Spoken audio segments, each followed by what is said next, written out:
کیا تم یہ سمجھتے ہو کہ بے آزمائش بہشت میں جا داخل ہوگے؟ حالانکہ ابھی اللہ نے تم میں سے جہاد کرنے والوں کو تو اچھی طرح معلوم کیا ہی نہیں، اور یہ بھی مقصود ہے کہ وہ ثابت قدم رہنے والوں کو معلوم کرے،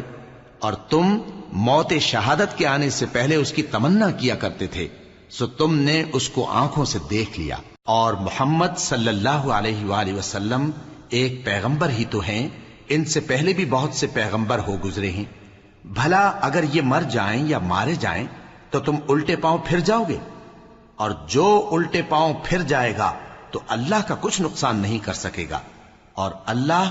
شکر گزاروں کو بڑا ثواب دے گا۔ اور کسی شخص میں طاقت نہیں کہ اللہ کے حکم کے بغیر مر جائے،